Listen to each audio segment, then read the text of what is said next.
안녕하세요. 저는 42살의 일반 회사에서 직장 생활을 하고 있는 평범한 여성이에요. 저는 남들보다 다소 늦은 나이에 결혼을 했어요. 어릴 적부터 가정 형편이 그리 좋지 못해 학창 시절에도 온갖 아르바이트와 학업을 병행하면서 살았고, 고등학교 졸업 후에 바로 사회생활을 시작했습니다. 그러다 보니 결혼이라는 걸 생각할 겨를도 없이 일에만 정신을 쏟고 살다가 평소 친한 지인의 소개로 남편을 만나게 되었어요. 첫 만남에 정장을 말끔히 차려입고 왔던 남편은 예의도 있었고 첫인상도 나쁘지 않았어요. 연애 경험이 많이 없다 보니 어떻게 해야 될지 몰라 안절부절하는 모습이 귀엽기도 했고요. 이런저런 얘기를 나누다 보니 사람이 참 배려심 있고 순수하다는 생각이 들어 남편과 저는 자연스럽게 서로를 마음에 들어 했습니다. 그렇게 저희는 만남을 이어갔고, 남편은 저의 사소한 거 하나까지 챙겨주려고 노력하는 모습에 저도 모르게 그 사람에게 빠지기 시작했고, 서로의 감정은 더욱 깊어져 다소 빠르게 연인 사이로 발전할 수 있게 되었어요. 남편은 고속버스 운전을 했습니다. 평소 배려심이 많고 세심한 성격이라 생각했고, 성실함도 보였기에 저만한 사람이라면 제가 믿고 같이 살아도 되겠다는 믿음이 생겨서 누가 먼저라고 할 것 없이 자연스럽게 결혼을 결정하게 되었습니다. 서로 결혼을 약속하고 양가 식구들에게 각자 인사를 시켜주었어요. 남편은 아버지를 일찍 여의고 어머니와 여동생과 함께 살고 있었죠. 하지만 처음 시어머니를 뵈러 갔던 날, 어머니는 저를 그렇게 달가워하지 않으셨습니다.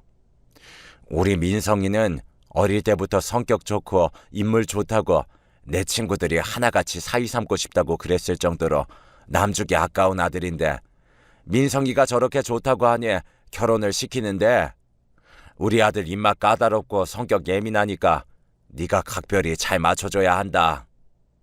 네, 어머니. 제가 앞으로 잘하도록 할게요. 예쁘게 지켜봐 주세요. 그래도 저는 제가 사랑하는 사람의 어머니이기에 최대한 예쁘게 보이려고 노력했어요. 저희 시댁에 대해서 잠깐 말씀드리자면, 시어머니와 저희 남편의 여동생, 이렇게 셋이 같이 살고 있습니다.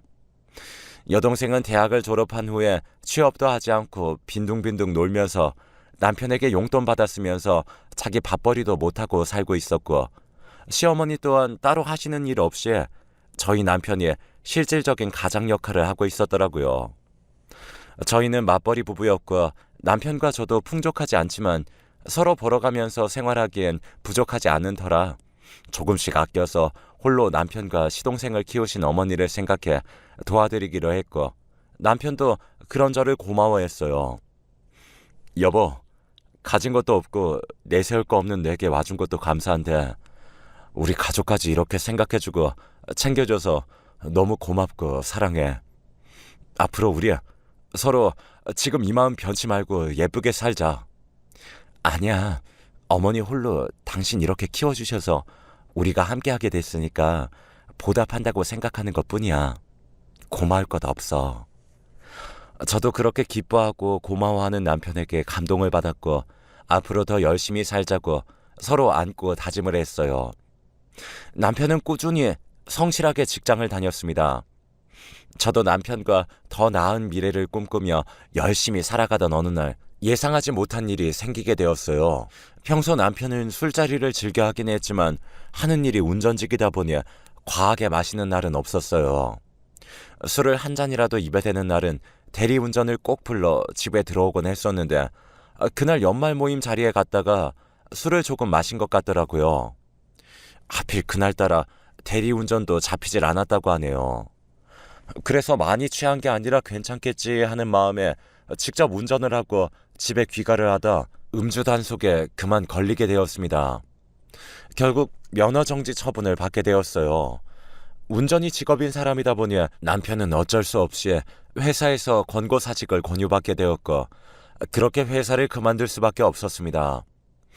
꾸준히 열심히 일했던 직장을 잃고 오랜 기간 운전을 해왔던 사람이라 상실감이 꽤 많이 컸나 봅니다.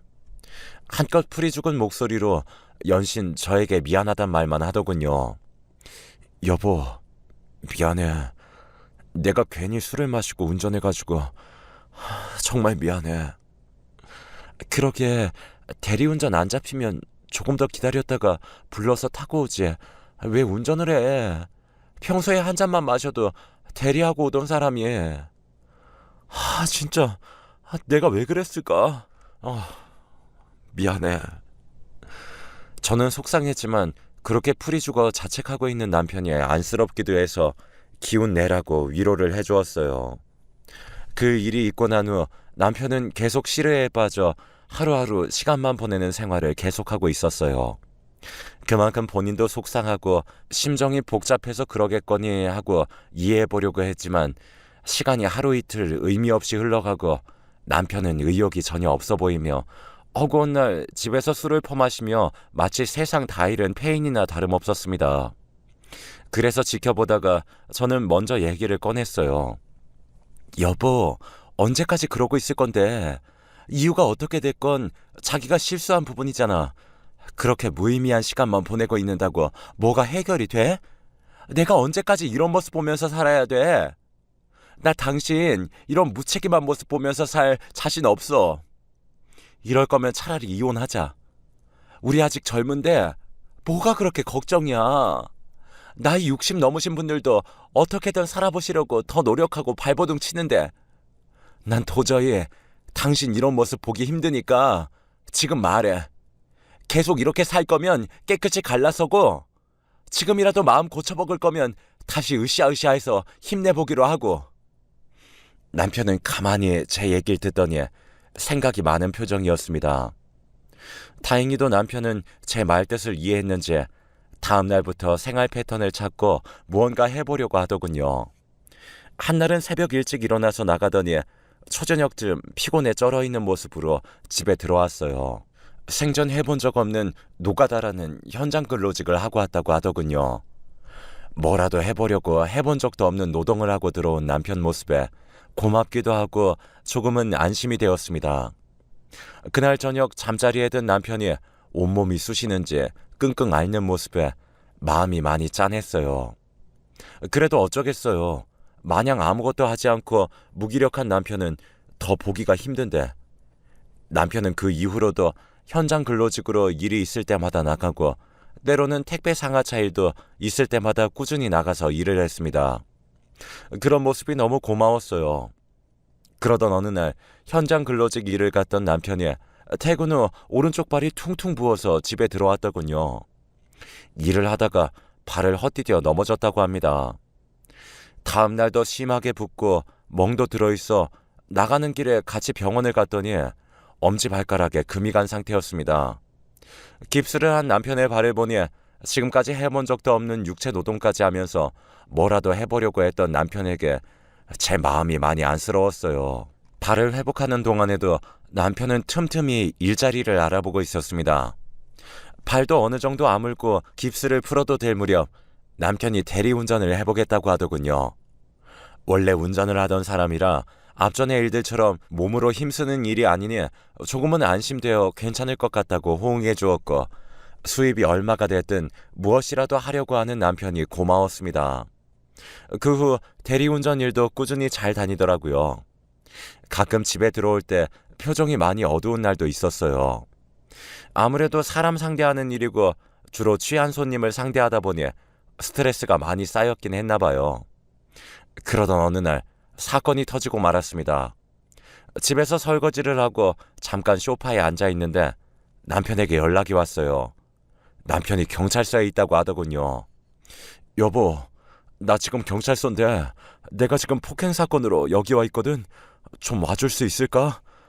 전화를 받고 너무 놀라서 부랴부랴 경찰서로 달려갔더니 남편이 손님을 폭행해서 조사를 받고 있었습니다. 기가 찼습니다. 이제 음주운전도 모자라 폭행까지. 하지만 분명 남편에게도 사정이 있겠지 싶어 이유를 물어봤어요. 남편은 손님이 잔뜩 취해서 남편에게 막말과 폭언을 했다고 하더군요. 길을 한번 잘못 들었는데 그 후부터 손님이 남편에게 무슨 일을 그따위로 하느냐, 그따위로 일을 하니 그 나이 먹도록 대리나 하고 있다는 등 손님한테 말대답 한다는 등 하면서 남편에게 화를 내고 막말을 했고 심지어는 운전하는 남편의 뒤통수를 치며 운전 똑바로 하라고 했었나 보더라고요. 그래도 남편은 꾹꾹 참고 목적지까지 손님을 모셔다 드렸는데 손님이 내리면서 남편에게 돈을 집어 던졌나 봅니다. 그래서 더는 참지 못하고 쌓인 게 폭발해서 주먹을 휘둘렀다고 하네요. 충분히 화가 날 만한 상황이긴 하지만 취한 사람을 상대로 조금만 더 참았으면 될 걸 못 참고 주먹 다짐을 한 남편이 조금은 원망스러웠어요. 폭행을 당한 분은 남편보다 10살이 많은 분이었고 전치 3주의 결과를 진단받았다고 하더라고요. 경찰에서도 합의를 보는 게 좋을 것 같다고 하고 합의가 이루어지지 않으면 남편에게 좋지 않는 일이 생길 수 있다고 해서 부랴부랴 제가 직접 병원에 입원해 계신 그분을 찾아뵈었습니다. 가서 피해자분께 먼저 사과를 드렸어요. 절대 합의는 안 볼 거라고 완강하게 말씀하시는 걸 최대한 죄송하다고 사과를 드리고 최대한 요구하는 합의금을 맞춰드려 합의를 보게 되었습니다. 물론 합의금은 제가 마련했고요.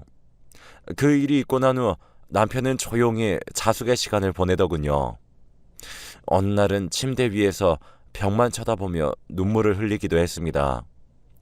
그런 모습을 보며 왜 자꾸 남편에게 안 좋은 일이 생길까 걱정했지만 저는 그 어떤 위로도 더 이상 해주지 않고 힘든 상황을 스스로 거쳐나가게 했습니다. 더 강해지라는 저의 암묵적인 뜻이었죠. 그러던 어느 날 저에게 남편이 다가와 진지하게 말을 꺼냈어요. 여보, 내가 정신 차리고 열심히 살아볼 자신 있으니까 딱 한 번만 나 믿어주면 안 돼? 뭔데? 무슨 얘기인지 자세하게 해봐. 내가 술 마시러 갔던 선술집인데 몇 번 가보니 갈 때마다 장사도 잘 되더라고. 마침 사장이 부득이한 사정이 있어 가게를 내놓으신다고 하더라. 그거 내가 해보려고 하는데 어때? 아니 여보, 장사를 당신이 해본 적도 없고 요즘 가뜩이나 힘든 시기인데 잘 될지 안 될지 보장도 없고 이렇게 쉽게 결정할 일은 아닌 것 같은데. 내가 갈 때마다 손님도 많고 가게 위치도 좋아서 잘 될 것 같아. 만약 내가 하게 되면 진짜 잘할 자신이 있어서 그래. 나 한 번만 믿고 좀 도와줘. 남편은 그렇게 몇 날 며칠 계속 저를 설득시키며 간절하게 애원하더군요. 그럼 여보, 해본 적도 없고 눈으로만 보는 것만 다가 아니니까 당분간이라도 좀 일을 배워보는 건 어때? 하고 제가 제안을 했습니다. 막상 일을 해보면 생각과 다를 수 있으니 지켜보고 결정하라고요. 남편은 순순히 받아들이고 그 가게에서 알바를 하면서 일을 배우기로 했다고 하더군요. 하지만 제 생각과는 다르게 남편이 정말 열심히 일을 배웠고 장사도 잘 되는 것 같았습니다. 남편도 적성에 맞는지 힘든 내색 없이 열심히 하고 뿌듯해 하더라고요. 그런 남편의 모습을 보고 고민 끝에 승낙을 했습니다. 저도 임신을 한 상태라 둘 중 누구 하나는 벌어야 하는 상황이었기에 그렇게 결정을 하게 되었고 결혼 전부터 모아둔 돈과 조금 부족한 돈은 친정의 도움을 받아 가게를 오픈하게 되었어요. 물론 가게 명의도 제 이름으로 했고 카드 매출 통장도 다 제 명의로 했고요. 그 조건으로 제가 가게를 차려준 거였습니다. 왜냐하면 또 언제 남편이 사고를 칠지 몰라 혹시 모를 저의 특단의 조치였습니다. 그리고 아무래도 성격이 꼼꼼한 제가 경제 관리를 하는 게 맞다고 생각을 했고요. 장사는 제 걱정과는 달리 위치도 좋고 단골 손님들도 많아서 장사가 꽤나 잘 되더라고요. 벌어들이는 카드 매출을 보니 직장인들이 한 달에 받는 월급하고는 차원이 달랐죠. 직원들 월급에 비해 월세나 부대 비용을 다 제외하더라도 직장인들보다 3배는 많았습니다. 저는 이게 다 남편이 열심히 해준 덕분이라 생각하고 일을 마치고 남편의 등을 두드려주기도 하고 다리도 주물러주기도 하며 우리 남편 고생했어? 이런 따뜻한 말로 저의 마음을 대신했습니다. 그렇게 몇 년이 지나고 다행히 남편도 열심히 해줘 직원들도 여러 명 더 구하게 되었고 작지만 대출 조금 끼어 24평짜리 아파트도 사서 이사를 하게 되었어요. 그렇게 점점 안정이 되어갈 때쯤 갑자기 제 발목을 잡는 사람이 나타나기 시작했어요. 그건 바로 시어머니였어요. 시어머니는 모든 경제권을 제가 가지고 있는 줄 알고 어느 순간부터 제게 돈을 요구하기 시작했거든요. 애미야, 다음 주에 동창들이랑 여행 가기로 했다. 100만 원만 붙여라. 애미야, 네 시누이 성형수술 좀 하게 300만 원만 보내라. 애미야, 아이고 냉장고 바꿀 때가 됐는데 네가 좀 바꿔줘야겠다. 낡아서 잘 작동하지도 않는구나. 내가 받은 게 있으니까 넌 알아서 돈만 보내줘. 시어머니는 제게 상의도 없이 통보를 하기 시작했고 그 이후에도 마치 당연하다는 듯 제게 손을 벌리는 모습을 보고 저는 이건 아니다 싶어 나를 잡고 말씀드리게 되었어요. 어머니, 생활하시면서 쓰셔야 될 생활비는 저희가 부족하지 않게끔 드리고 있는데 이렇게 상의도 없이 큰 돈을 번번이 말씀하시면 어떡해요? 필요한 거 있으시면 저랑 상의를 하셔야죠. 앞으로는 이렇게 막무가내로 돈 요구하시면 죄송하지만 더 이상 드릴 수 없으니 그렇게 아셨으면 좋겠습니다. 뭐라고? 그거 조금 도와줬다고 네 시애미한테 유난 떠는 거야? 그리고 네가 돈 벌어서 주는 거야? 우리 아들이 뼈 빠지게 고생해서 주는 거잖아. 우리 아들이 힘들게 일해서 번 돈 내가 좀 쓰겠다는데 그게 그렇게 아까운 게냐? 아휴, 누구 덕에 너도 이렇게 사는 줄도 모르고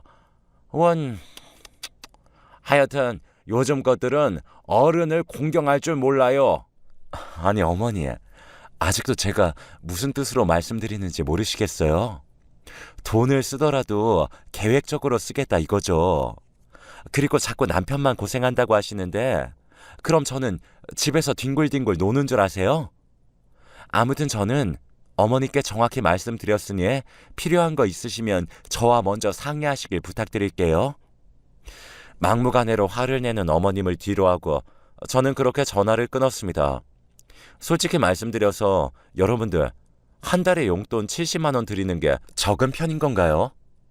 저도 어머님 신경 써드린다고 최대한 맞춰드리려고 하는데 용돈 이외에도 더 많은 걸 바라시니 굳은맘 먹고 말씀드릴 수밖에 없었어요.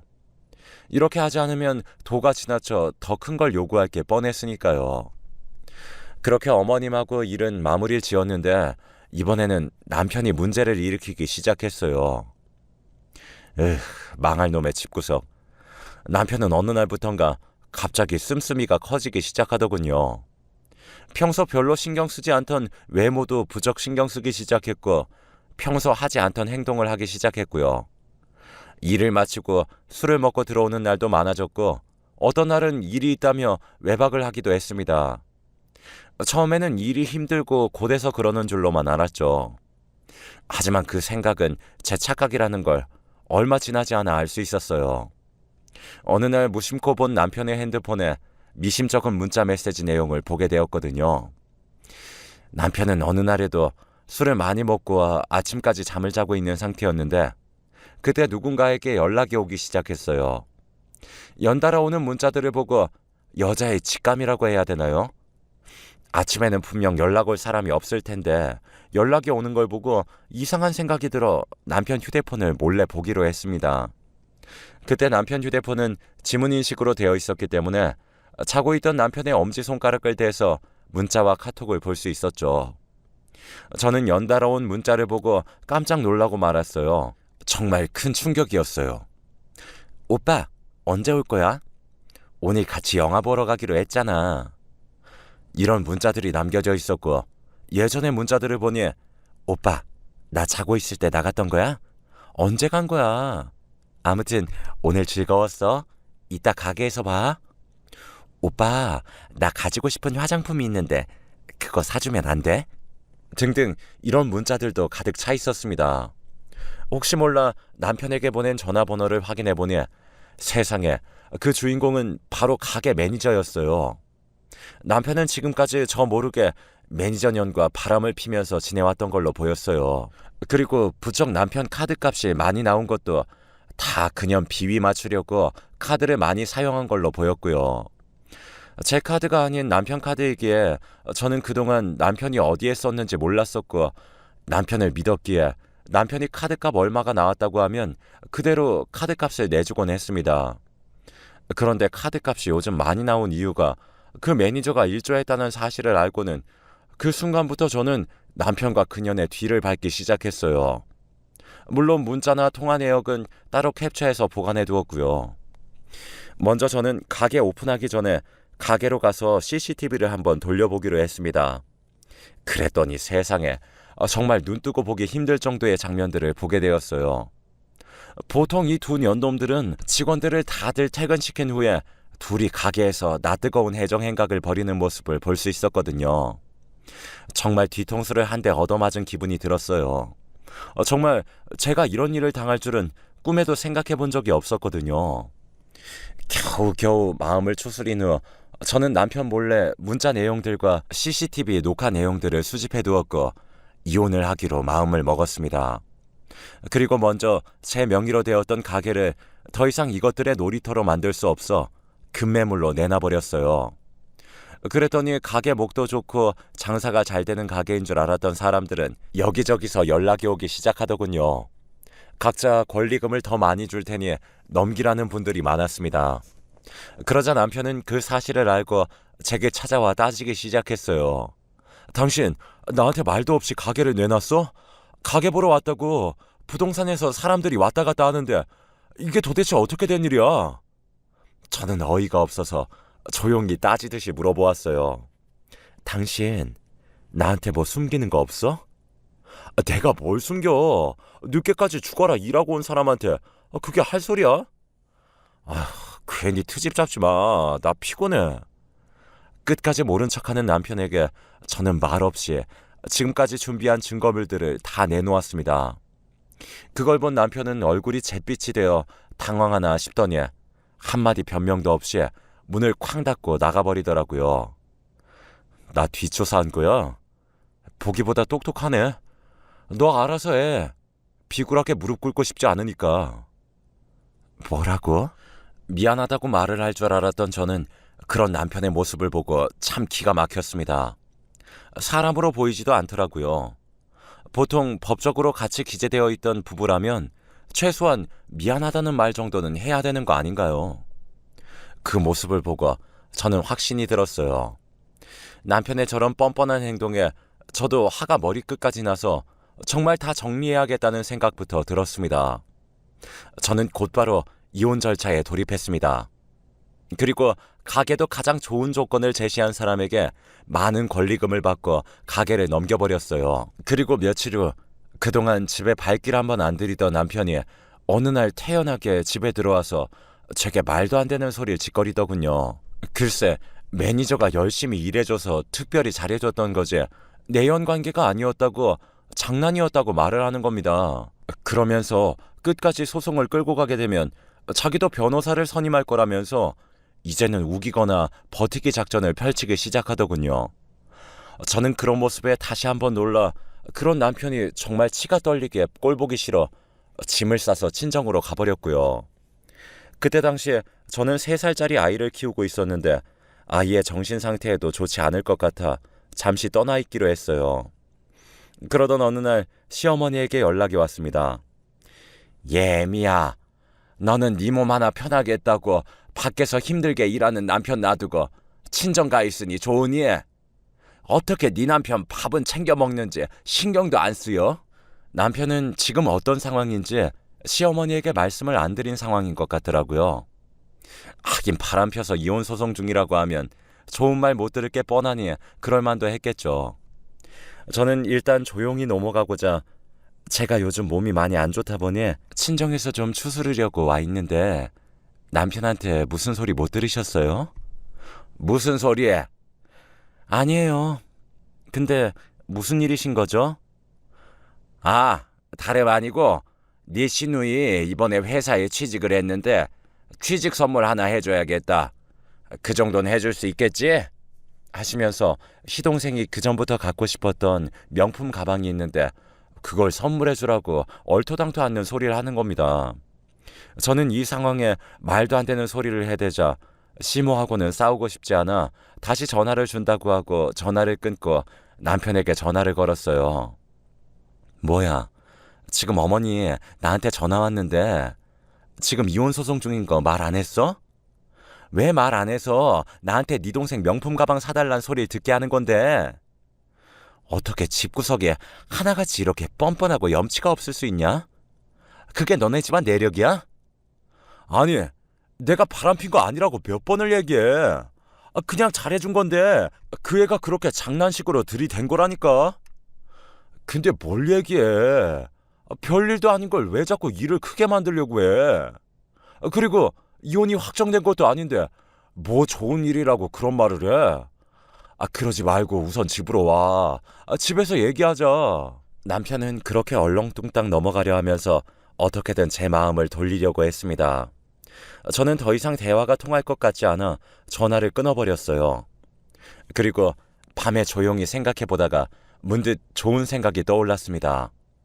아무리 생각해도 너무 억울하고 괘씸했어요. 증거가 이렇게 명확한데도 버티는 남편을 보고 어떻게든 버릇을 고쳐줘야 된다는 생각이 들었죠. 그러다 문득 생각나는 게 있었어요. 낮에 시모 전화 온 것과 남편 카드가 겹쳐 보이기 시작했어요. 무슨 말이냐면 저는 제가 사용하는 신용카드는 잘라버리고 그동안 남편 카드를 사용하고 있었거든요.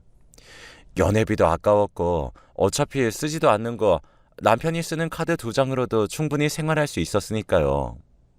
그래서 낮에 시누이 명품 가방을 사달라는 걸 남편 카드로 결제하기로 마음먹었습니다. 지금 남편은 처량한 백수 신세고 언제 저희 집에서 쫓겨날지도 모르는데 카드값마저 감당 안 되게 나오면 남편은 분명히 고통스러운 현실을 느낄 수 있을 것만 같았거든요. 바로 다음 날 시어머니에게 연락을 드려 뵙기로 했어요. 어머니, 죄송해요. 제가 몸이 이래서 여기까지 오시게 했네요. 아니 언니, 아무리 그래도 그렇지 이렇게 오라가라 해도 되는 거예요? 그나저나 왜 부른 거예요? 옆에서 시누이가 얄밉게 한마디 하더군요. 정말 제 동생이 저랬으면 한 대 쥐어박기라도 했을 텐데 꾹 참고 웃으면서 카드를 내밀면서 말씀드렸죠. 죄송해요 어머니. 이번만 이해해 주세요. 아가씨, 취직 축하드려요. 이걸로 갖고 싶었던 거 다 사고 어머니도 같이 하나 사세요. 큰맘 먹고 드린 거니까 매장 가셔서 가방 좋은 걸로 사서 친구분들에게 자랑하고 그러세요. 제가 그동안 며느리로서 너무 못 챙겨드려서 너무 죄송해요. 아니, 너 갑자기 왜 그러냐? 왜 안 하던 짓을 해? 진짜 나도 사도 되는 거야? 나중에 너 비싼 거 샀다고 대드는 거 아니지? 나 진짜 산다. 진짜다. 시모는 우습게도 몇 번이나 본인도 사도 되는지 확인하고서는 어린아이처럼 춤을 추듯이 몸을 흔들고 시누이와 함께 나란히 카드를 받아들고 매장으로 갔습니다. 그날 저녁 모든 사실을 알게 되자 남편은 난리가 났어요. 저녁 7시부터 전화가 빗발치기 시작하더군요. 저는 이렇게 전화를 빗발치게 할 줄 알았기에 무음으로 해놓고서 신경도 쓰지 않았어요. 남편이 열받아서 날뛰는 걸 생각하니 속이 다 시원하더군요. 그리고는 문자가 오기 시작했습니다. 야, 네가 내 카드로 가방 사라고 했다면서 누구 맘대로 그런 짓거리를 한 거야? 이거 다 사기야. 사기라고. 자그마치 900만 원이라고. 이거 어떻게 할 거야? 다음 달 내 카드 값은 어떻게 할 거냐고. 야 이년아, 어린애도 아니고 이런 식으로 나한테 엿을 먹여? 너 두고 봐. 내가 가만히 안 둘 거야. 이런 식으로 협박과 카드값에 대한 걱정을 털어놓으며 연락을 해댔습니다. 그래서 저는 자꾸 모르세요 하면 귀찮게 할까봐 마지막으로 문자를 보냈어요. 사기? 무슨 사기? 내가 네 걸로 무슨 물건이라도 샀어? 그거 다 니네 못난 가족들이 산 거야. 따질 거면 니네 가족한테 따지던가. 너는 니네 가족들한테 고작 900만 원 선물도 못 해주니? 한심하다. 그러게 주제도 모르고 바람필 때부터 알아봤어. 아무튼 난 모르니까 그건 네가 알아서 하고 다신 연락하지 마. 불결하니까. 이 말을 남기고 차단해버렸습니다. 그 뒤로 남편은 당장 가방들을 환불해달라고 난리를 치더라고요. 하지만 구입하고 첫날부터 가방을 버젓이 들고 다녔는데 이미 사용감이 많은 걸 누가 함부로 들 수 있을까요? 환불이 안 되자 시모하고 시누이에게 화풀이를 했나 보더라고요. 어느 날 시모가 전화 와서는 제게 쌍욕을 하면서 간사한 년이라면서 고작 바람 한 번 폈다고 그러냐면서 너 때문에 우리 모자 사이도 틀어지게 생겼다면서 생쇼를 하더라고요. 정말 지금까지 쌓였던 체증이 한 번에 싹 내려가는 기분이었습니다. 고작 한 번이라는 단어도 어이가 없었지만 그분들은 왜 몰랐을까요? 그게 바로 제가 원했던 결과였다는 것이요. 그렇게 그 후로 6개월 정도가 흐르고 남편의 외도 증거가 명확해서 이혼을 할 수 있었습니다. 재산 분할도 제가 생각한 것보다 잘 받을 수 있었고 양육권도 물론 가져올 수 있었어요. 매달 50만 원씩 양육비를 지급하라는 판결도 받을 수 있었고요. 상간녀 그년에게도 위자료 소송을 해서 위자료를 받을 수 있었습니다. 그렇게 저의 롤러코스터 같은 결혼은 종지부를 찍을 수 있었습니다. 그 후로 남편은 술만 마시면 잔뜩 취해서 연락이 왔어요. 자기가 미쳤었나 보네. 자기는 사람도 아니네. 짐승이었네. 마누라 소중한 걸 그동안 몰랐었네. 아이를 위해서라도 다시 생각해달라. 이런 식으로 모르는 핸드폰으로 연락 와서는 후회와 자책의 눈물을 흘리더라고요. 하지만 저는 눈 하나 깜빡하지 않았습니다. 한 번이 어렵지 2번, 3번은 쉽다는 걸 누구보다 잘 알 수 있으니까요. 보니까 그 상간녀 매니저 년에게도 버림받은 것 같더라고요. 하긴 능력도 없고 집도 뭣도 없는 나이 먹은 놈한테 누가 옆에 있어주긴 할까요? 한편으론 짠하다는 생각도 잠시 들었지만 딱 거기까지였어요. 단지 제가 키우는 자식에게 더 이상 부끄럽지 않은 아빠가 되길 바랬을 뿐이었네요. 저는 요즘 친정에서 그럭저럭 잘 지내고 있습니다. 전 남편과 살던 집은 처분해서 당분간은 여기서 지낼 생각이고요. 오히려 남편이 없는 지금이 저는 더 행복한 것 같아요. 잠든 아이를 보며 책임감이라는 것도 더 느끼게 되었고요. 물론 앞으로 아빠의 사랑을 받지 못하겠지만 그 대신 2배로 제가 더 사랑을 주며 올바르게 커나갈 수 있도록 할 거예요. 그리고 제 자신에게도 투자를 해서 이 좋은 세상 멋지게 살아보려고 합니다. 여러분들, 저 잘한 거 맞죠? 이걸 보시는 분들도 무슨 일이 생기면 바보같이 당하지만 마시고 그때그때마다 상황 대처를 잘해서 피해보는 일이 없었으면 좋겠습니다. 상대방의 약한 모습을 보이면 요즘 세상에서는 그것을 이용해 먹으려고 하는 사람들이 더 많은 것 같더라고요. 그래서 우리 모두는 어떤 일이든 현명하게 대처해서 이 좋은 세상 행복하게 사시길 바라봅니다. 그럼 제 긴 사연은 여기서 줄이도록 하겠습니다. 다들 건강하시고 행복하세요.